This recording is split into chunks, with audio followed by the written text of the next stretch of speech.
Receiving simulator transmission. Uploading transmitted feed.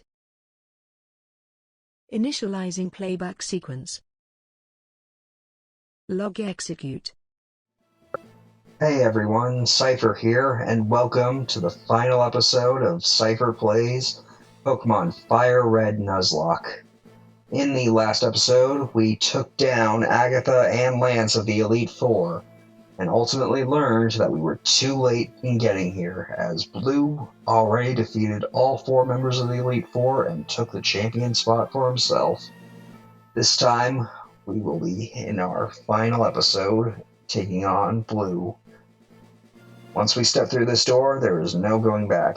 Either we win this Nuzlocke and claim the title of Kanto's champion for ourselves, or we lose. Either way, this is the end. Let's see what we can do. Hey, Seipher. I was looking forward to seeing you, Seipher. My rival should be strong to keep me sharp. Well, honestly, Blue, I don't know how sharp you can be, considering you have never beaten me. Like, if you're supposed to be sharp because I'm so strong, shouldn't you be at least somewhat of a challenge? While working on my Pokedex, I looked all over for Pokemon. Not only that, I assembled teams that would beat any Pokemon type. Oh, really? Well, why haven't you used them to beat me then? I mean, surely you've assembled a team that can beat my varied team. And now, I'm the Pokemon League champion. Seipher, do you know what that means? That you managed to win because you actually balanced out your types, while every other trainer in this region, including the Elite Four themselves, over-relies on one single type? I'll tell you. I am the most powerful trainer in the world. Okay, you keep telling yourself that, Blue. Just so you know, your 5 minutes of fame are over. Right here, right now, I'm going to beat you one last time and take my rightful place on the throne of Kanto's Pokemon League Championship.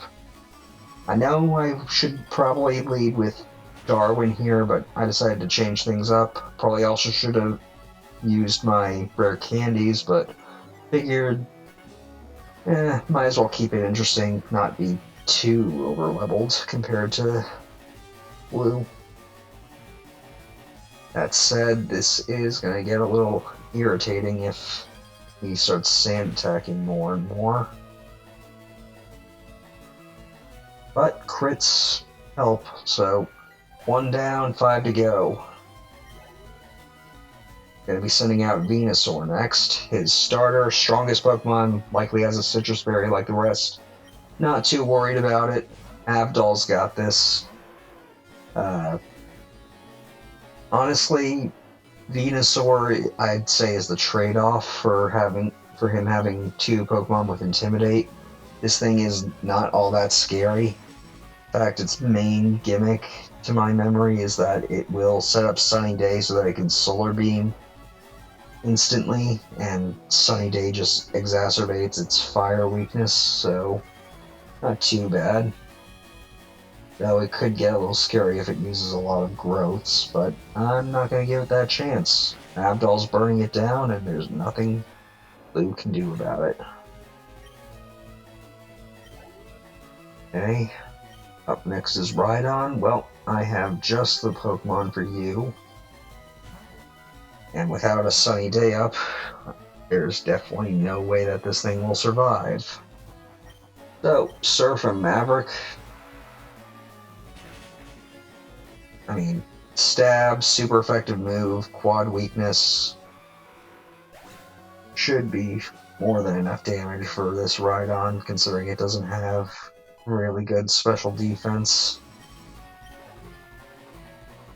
Next up, Alakazam. And just send in the lady of the team to take care of this, because she's taken care of him before. Got just the 2 moves to handle anything that this thing could throw at me. Fake out. But he flinches. And then Shadow Ball. And he's going to waste time doing Future Sight. Could be dangerous a bit later, but I think that Param's got this, pretty much.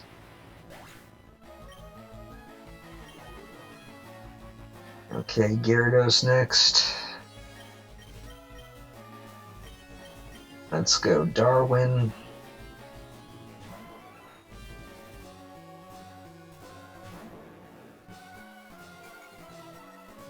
Okay, Intimidate's not going to be an issue.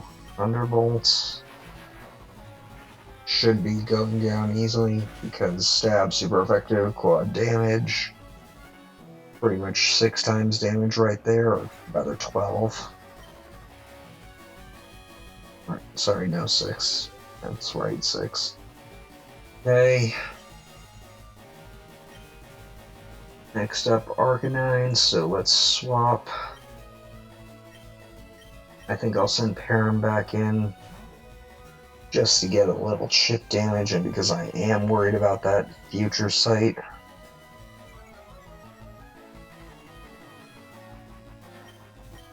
Fake out.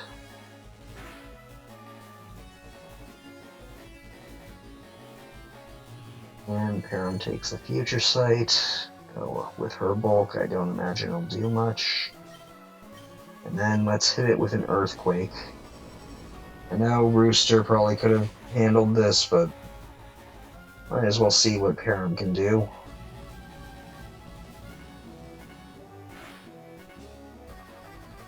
Okay, that's a little discomforting, so I bet he's going to use another Flamethrower, so let's just swap in Avdol, who will eat it thanks to Flash Fire. Yep. And Extreme Speed. Take care of it, Avdol. Mirror match for the final battle. Oh, not quite. And he's gonna more than likely heal because I know he hasn't healed he hasn't used up all of his full restores, so I'm gonna swap again.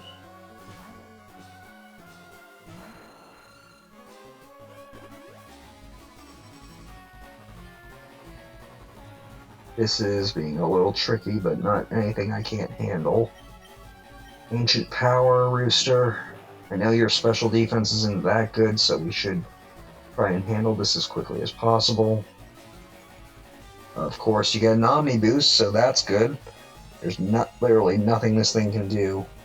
One Ancient Power did that much, so a second should do just enough. But I'm gonna try Double Edge instead, because I went through the trouble of getting this move, might as well see it in action. 120 power plus 1 attack. I think that this will do just enough. Or close enough. Well, we saw it. Let's do an Ancient Power. There's no way that it's going to survive this.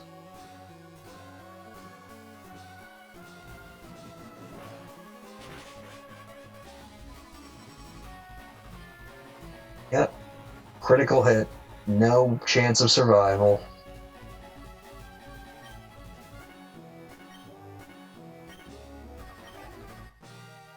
And with that, we have won. Beat the Elite Four and the champion with no deaths. No, this can't be. You beat me at my best. After all that work to become the league champ. My reign is over already? It's not fair. Yeah, well, cry about it, Blue.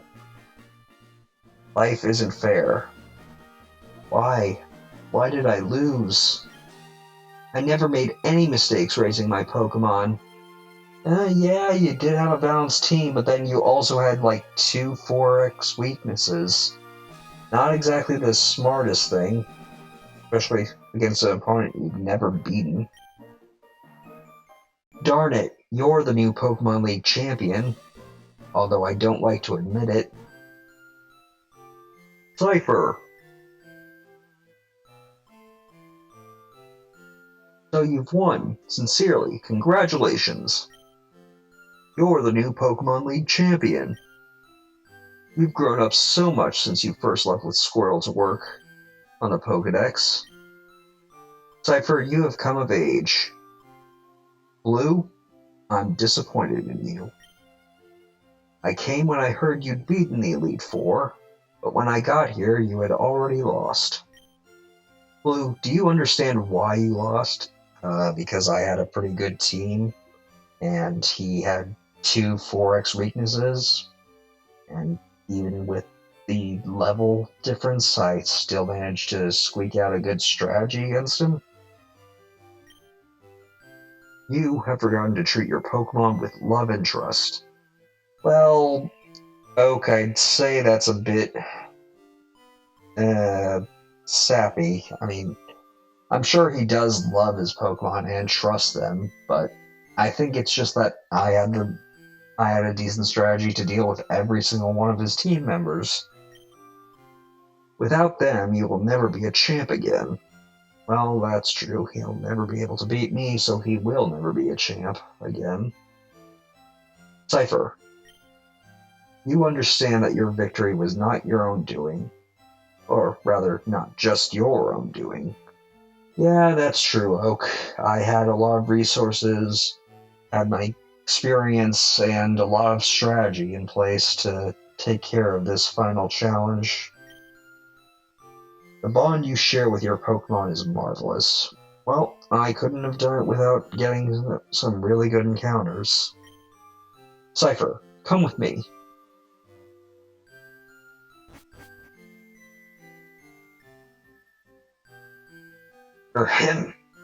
Congratulations, Seipher. This floor is the Pokemon Hall of Fame. Pokemon League champions are honored for their exploits here. Their Pokemon are also recorded in the Hall of Fame. Seipher, you have worked hard to become the new League champion. Congratulations, Seipher. You and your Pokemon are Hall of Famers.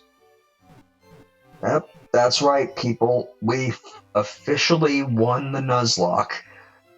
We did the entire Elite Four challenge with not a single death, and even more impressively, not a single death in the entire run.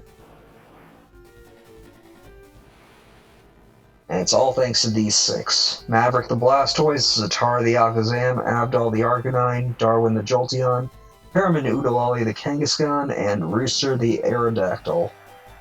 Hall of Famers, every last one of them. I honestly never thought that we would get here early on, so many doubts, but being here now, it was all worth it. So, with that, it's time to watch the credits roll, and as we do so, I would like to go over some thoughts I've had on this project. Okay, goodbye, Oak. I don't know what you're doing with Blue, but I'm sure he'll work out his frustration somehow.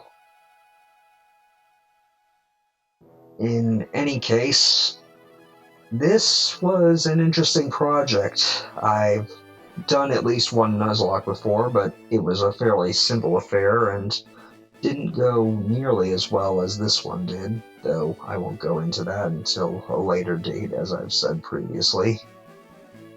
I would like to say that I did learn a lot between that Nuzlocke and this Nuzlocke, and I'm really proud of how the project ultimately turned out.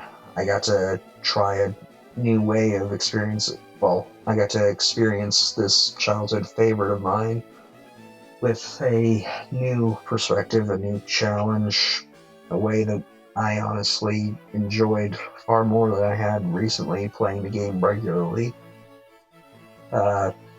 I hope that from watching this, you all have gained an appreciation for Nuzlocke and the challenges that they can bring, and all the strategy and planning that can go into it, and making a fun experience out of not really having control of what you use in a Pokemon game. Well, to an extent. As I clearly showed, my species clause allowed me to control quite a bit. At least because I had good game knowledge. Honestly, I never thought to myself that I would do a Nuzlocke. I mainly owe getting into this type of challenge to a few YouTubers, actually. Mainly Team 4-Star and their numerous Nuzlocks throughout the years. They were always a source of entertainment for me when I was, well, I would say growing up, but I'm not entirely sure if that point in my life would be considered growing up, really. I would also attribute it to watching Jaden Animation's animation on her Pokemon Ruby Nuzlocke and her Pokemon Platinum Nuzlocke. Really gave me an appreciation for this sort of thing, the sort of story that you get, and how much personality comes out of a team made during a Nuzlocke and everything. I'd say that also am happy that I got to really go through this, because it's always been a dream of mine to go and let's play a game after watching countless hours of Chugga Conroy and other Let's Players do their own. I suppose if I had to do this project again, but given the chance to do it differently, I would make one major change, and that would be to play on set mode rather than switch mode, so that I don't have the free switch in every time that I beat a Pokemon, just to add a bit more challenge to the game, since I know that now that I can make it through switch mode, well, make it through now easily with switch mode.